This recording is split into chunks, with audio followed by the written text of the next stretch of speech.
We're not programmed for that type of thing. And also, too, the mind control is so vast until right now, if the government don't give us the reality based on TV, based on the media, it does not exist. You see what I'm saying? So now they got this whole thing based on, but it's interesting here now, because see, now they're talking the AIDS thing. Now, but this is the key. They say that the CDC came out with the AIDS thing, or the AIDS epidemic, with these new findings in June. But it's only one thing. A year before, they had all the black preachers out here, Jesse Jackson and all them, telling people to sign up and get tested for AIDS, and had all the black churches going to get into testing people for AIDS. You see what I'm saying? But but this is long before the CDC comes out with it, and it's letting you know that basically it's a campaign going on. They know that they're successful in Africa for just basically killing people. You see what I'm saying? We don't even know if it's even anything as AIDS, or whatever the deal is, they're just killing people and calling it AIDS. The key here is, whatever they were successful with, they can be successful now. And the damn thing about it is, we are so much in mind control when we talk about the masses. Yeah, we'll talk about the conscious people and all. Unfortunately, about people in consciousness. Unfortunately, we think when we get into consciousness, there's a whole bunch of people that's in consciousness. No, when you get into consciousness, you get a certain amount of people around your group. In your circle is conscious. Those are people you interact with each day. You think it's actually a conscious America. But outside of that little group and stuff, it's only like 0 point something. You see, they say black people on the what's up, black people on the rise? Bullshit, black people ain't on no doggone rise. What time is this? Nation time. Nation my ass. You know what I'm saying? Most black people don't know they behind they ass from a hole in the ground. You see, and it's even worse with but the key here is the whole mindset. The whole mindset is the mind control is at a certain level now, that the masses of people are literally putting in the hands. And you gotta, like I said, you gotta get the movie Harrison Bergeron. Anybody saw the movie Harrison? Anybody got this movie Harrison Bergeron? Did you ever get a chance to see that? Harrison Bergeron, because the movie actually shows, if you get it, Harrison Bergeron, the guy Sean Austin, played in the movie Rudy. Harrison Bergeron came out in 1994. 1990, yeah. Anyway, get that particular movie, because that movie shows what's going on in America right now based on mind control and everything else. But it's key. Harrison Bergeron was one of the only woke people in the doggone movie, and he's trying to talk to his father. And when he's trying to give his father some information, he's trying to give his father some information, and the next thing he knows, the father shuts out. He like just shuts down. You see, and this is how it is. If you notice people out here that's not conscious, or people that you're trying to doggone talk to, they can talk on a variety of anything. They can talk on whether old idiot ass damn Michael Jordan is coming back. They can give you all the information on that. As soon as you get into something conscious, you see what I'm saying? They just shut down. They get real quiet. So this is a form of mind control. That means that somebody is messing with the mind, that it's even programmed to the point, you see what I'm saying? To just basically shut down. You see, to just shut down whenever you say certain logical, rational things about the black race. You see what I'm saying? It's in the movie They Live. We have been taken over by an artificial intelligence that resembles sleep. It's in the movie They Live when they're talking to the man on the TV screen. And he's talking about this thing. We've been taken over by an artificial intelligence that resembles sleep. You see, it's very key on what's going on here. But now, on the other hand, what's going on is also this. They say when this thing happens, that lets you know that we are close to the truth. She done worked her way on over. Now, ain't no big deal. Give me some of that. But anyway, they say that when this happens, you know that we're close to the end. So I got a partner now. But anyway, we are dealing with that type of mind control. We're dealing with that type of mind control. Now she gonna play now. We're dealing with that kind of mind control, you see. And so it's not only that, you not only that we talking about a certain amount of consciousness that literally is actually resembling sleep. Literally resembling sleep. You know, so I mean, but they also say when this particular thing happened, it would be prophesied that this particular stuff would happen at this particular dispensation of time. You see. Now the alternative of this is there's some great things that's actually happening. The real love, because we didn't actually have the love that we think, the love that we think about is some term that is blown out of proportion. It has nothing to do with basically what you think love is anyway. Because by you just being in love or by you loving people, like I said yesterday, either you have it or you don't. It's nothing that you can actually legislate or philosophize with. The European has to do that for the simple fact that he doesn't have love. So all of a sudden it becomes a form of a religion or some type of new high. But we understand that when you hear the ancient word love, it was talking about passions. You being real or you being true to form when it actually comes to something. So at this particular time, we have to make the call out for any conscious people. If you're a brother and sister and you're in consciousness and you are a police officer, and I put this on the tape because I don't know if there might be some people up in here. At this particular time, you need to leave the force. And you can't just say, well, you know, I got a job, I'm down. Because what happened was, you know, brothers used to come to my lecture in Atlanta and say, well, you know, well, I'm down. I'm a police officer, but I'm down. But how the fuck you going to be down?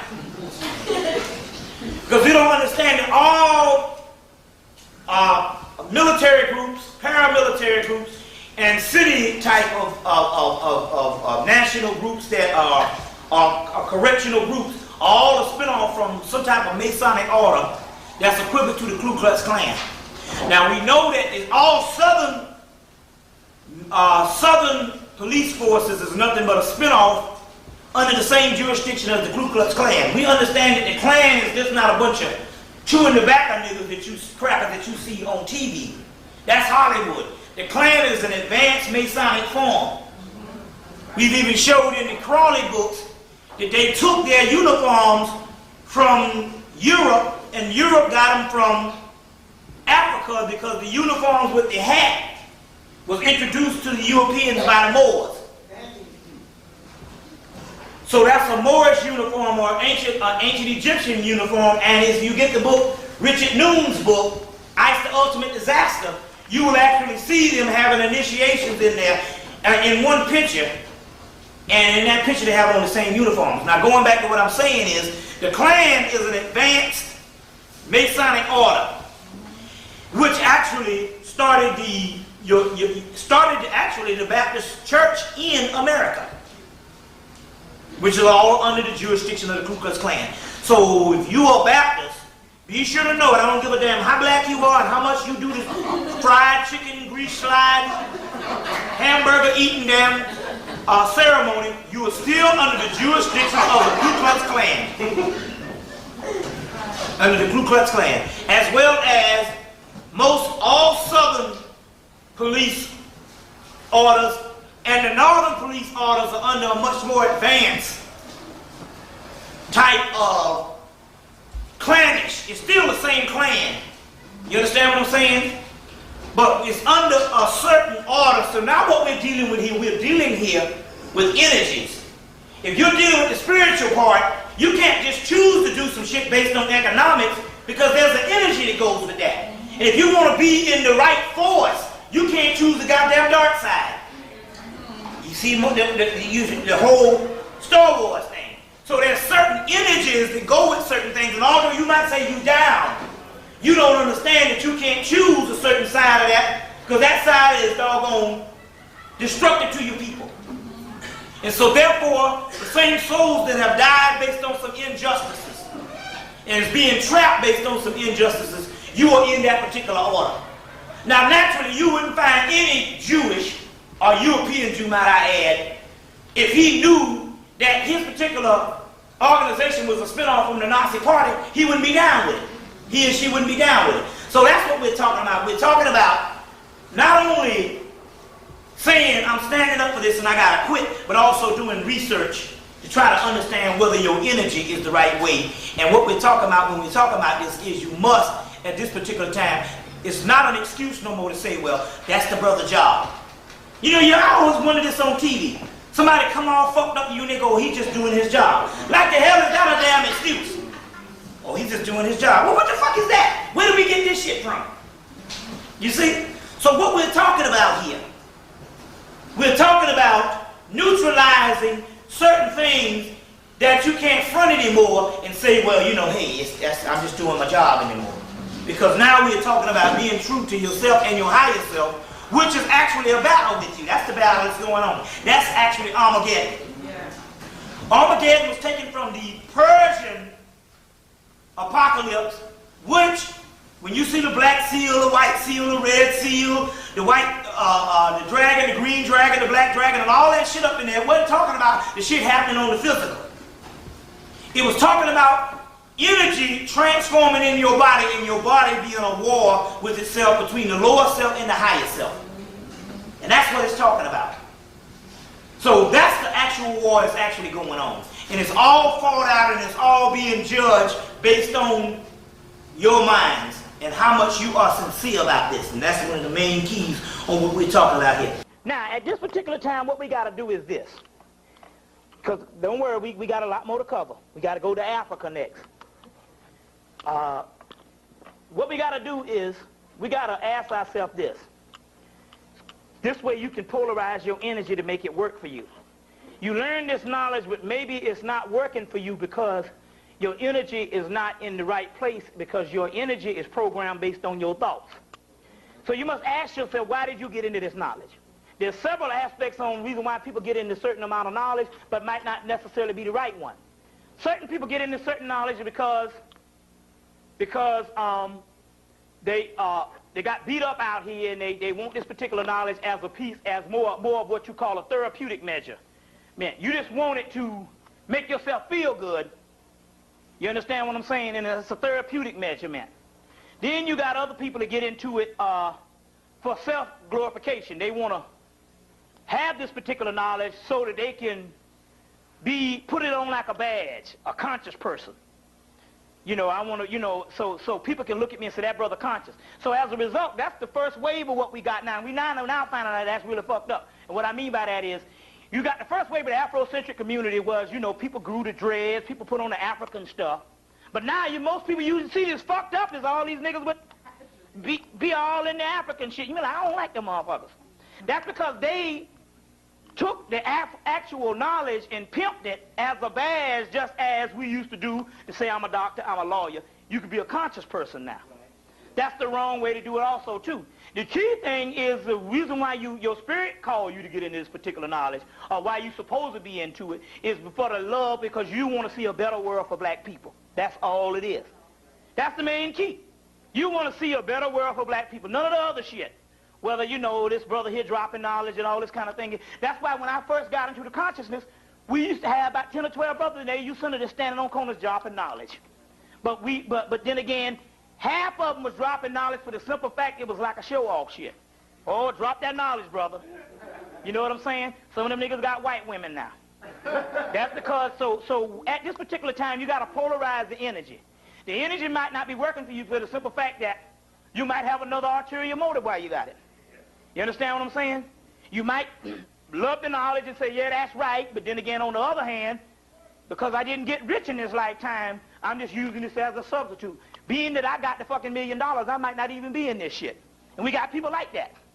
You understand what I'm saying? So it's supposed to be for the general love of your people. Very key that you understand that, to polarize the energy and polarize knowledge so it can work for you the right way.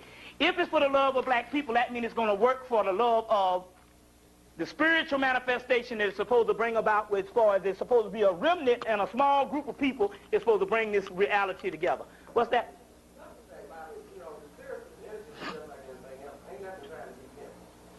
Right.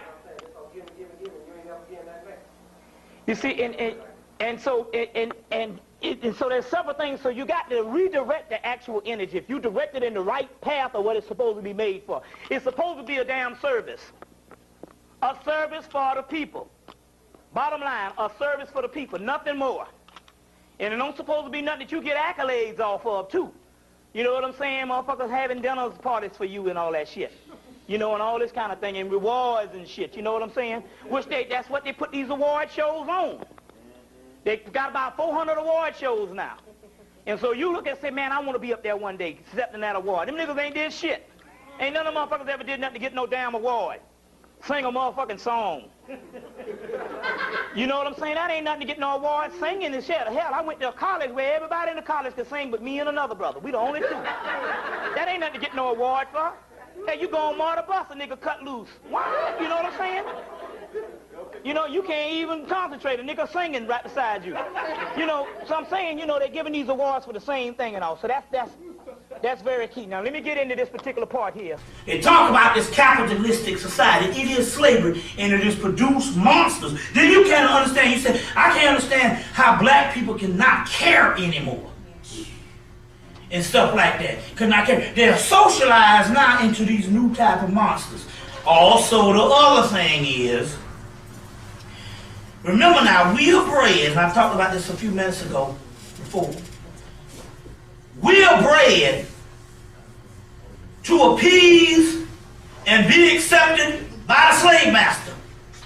When you want to think about what is the number one thing that has been on the black man's mind since Reconstruction is to be accepted by the slave master. And that is at the heart of all social function with us. Ultimately, is to be accepted. We make good money on these jobs, but we be crying and protesting and shit when they treat us wrong because we want to be accepted. Now, this is one of the keys here. So, because we have already been accepted by the slave master, we feel that we don't have to improve on being black. See, it's a breeding thing. So you got thousands of black people now, they don't care about nothing. They don't care to kill their children. We are accepted, it's a program. We are accepted by the slave master now. So therefore, the goals and the objectives have been met. So anything else is null and void. So to improve on being black, it's not a part of my programming. It's not a priority. It's like I am not programmed to even think about that. It's like data. Motherfucker, you know, on the thing, these things say, oh, I'm not programmed. This does not fit my programming. Imperial breeding. So because it's outside of the realm of acceptance of the slave master now, it don't even register.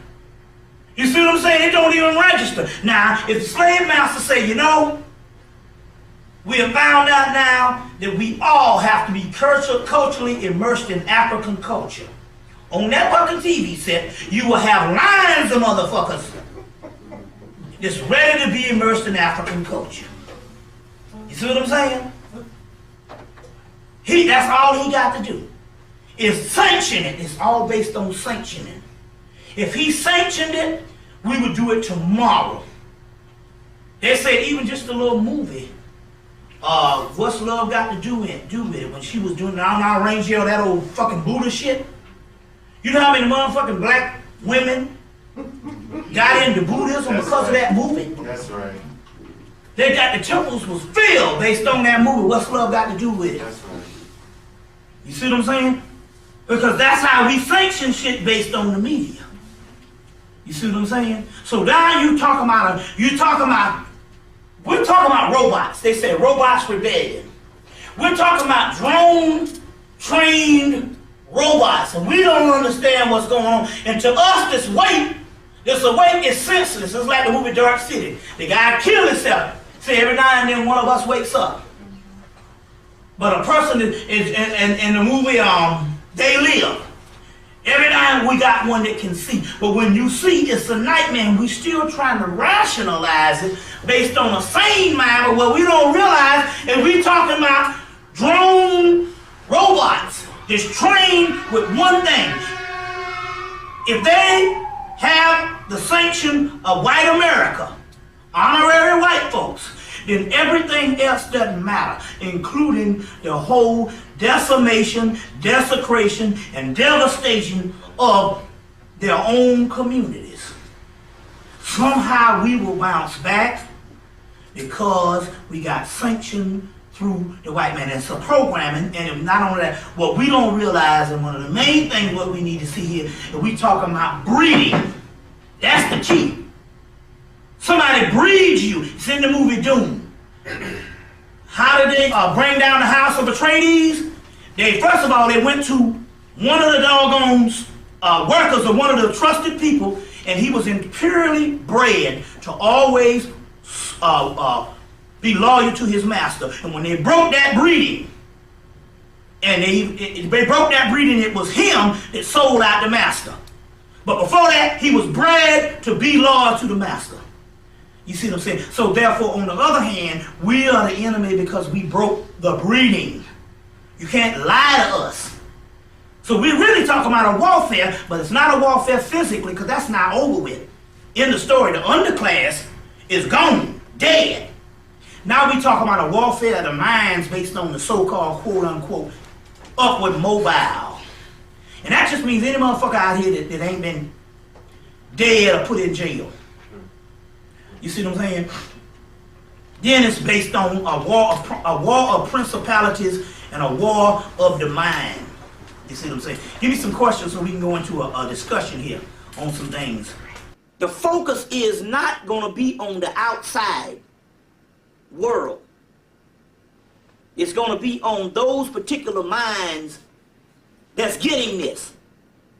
You see, this is not a thing that, you know, this is not a thing like new political party or something like that you go to and you can, it's your decision on whether you can be in it. You are here based on, it was prophesied and you agreed to be here at this particular time eons ago. So the sign is actually you. And so how would you know the sign? For the mere fact that you have an interest in this. That is the sign. So now, and the identification of the actual people is bringing this thing about. Now, don't have to get all discouraged about the whole 2000 thing, because it's been 2000 or whatever it is. It's been the right time and all. As far as I know, we got several dates. We got 1991, we got 1994. We even have 1997 when it comes to the age of Aquarius. We have several alignments. We had the alignments that came up in November. The planets lined up. November of '97, the planets lined up, and they're going to line up again. And basically, I have learned over the years, if you wait on a historical event, if you wait on a cosmological event, you're going to be disappointed. You're disappointed. Like everybody now is waiting for May 5th, 2000. You see what I'm saying? But before May 5th, 2000, it was January 1, 2000. You see what I'm saying? The Jews still waiting on the Messiah. So. Right, which is very interesting because it's very interesting based on that. And I'm glad you mentioned that because I even talked about that in New York. So remind me, because I want to go into something about that when it comes to this limbo, which is a crew. So I think right now, and last night I introduced something that I think is going to help you as far as, because I think what you're trying to do is to hone in. Yeah, I don't know what the purpose of living then. That's what Yeah, okay. right. I see what you're saying. I understand what you're talking about. You ask the good questions, and it's not really stupid. It's really that you're trying to cut the fat and saying, I want to hone in on when is the time to do this thing. And I understand exactly what you're talking about, and I have the answer to that. I literally have the answer to that now. Before I would say the time is now, and yes, it was a series of working with it. See, when the revelation of the apocalypse, or whatever you want to call it, the new age, the quickening, when it comes, people are waiting for an abrupt event. But what we didn't realize was we had to work at this. You have to bring this about in a series of work. Now, the work that we was talking about to bring this about was not necessarily doing all these spiritual things and going to these certain mountains and doing all types of things like that. It was a work of trying to piece it together and understanding your mind. And it doesn't matter if a whole bunch of people get it. It's just only a few of us that need to understand, and mainly the ones that's in the lectures. And then when you take a tenth of that, but it only needs that small group of people. So, but we had to work at it. Now I've been in this. This has been 8 years in the making as far as my lecturing. It's been over 11 years as far as my journey on this thing. So we're talking about the latter end of it, and I'm not necessarily saying it's all centered around me. Everybody out here has been speaking, has been a part of it. You understand what I'm saying? So it's not necessarily all centered around me, but then again, on the other hand, I understand that basically because I'm talking about this, that obviously this is significant. You see what I'm saying? This is significant and all because I didn't start out as a child to be on this level. You see what I'm saying? And as a matter of fact, like I said before, I was successful. If anything can constitute something, it's not as if I failed at something and decided to get in this. Because usually if you do that, you just basically going trying to look for another career. And after and as a result, if it wasn't lucrative, I would have gotten out of it, and basically I virtually made no money on the whole 8 years. The key, what I'm trying to make here is I was successful in what I was dealing with. I was already hooked up as one of those Negroes, the new boy toy for the Jews. You see, designing the shoes and all this type of stuff, you see. And all. So the point I'm trying to make is, and not necessarily talking about me, but trying to give you an access and an assessment into my life. And it's the same thing when you can go back and say, how did this come about? How did I get to this particular level that I am now? So we're already into that particular part, but I have the answer to you, and I gave the answer yesterday as far as looking in the right place. All of the magic and all of the knowledge and stuff leads up to one level. The key was revealed to me on Super Bowl night. And the key is, because I did a ritual, basically to end it all. And I was a little upset that it didn't go the way I wanted to, but then again, it went just what I wanted to because they gave me the key in what I needed. And basically that key was that the battleground, the battlefield that is going to be fought is going to be fought in the realm of the dream realm. That is the doorway. That is the doorway that needs to be focused on, and we're going to get deeper into that today also too. So that's one of your questions as far as what is it all, but is getting to the doorway, and that is the doorway, and we'll go deeper into that also tonight because I got some more stuff on it. But right now, let me get us a couple other questions. What's that, brother?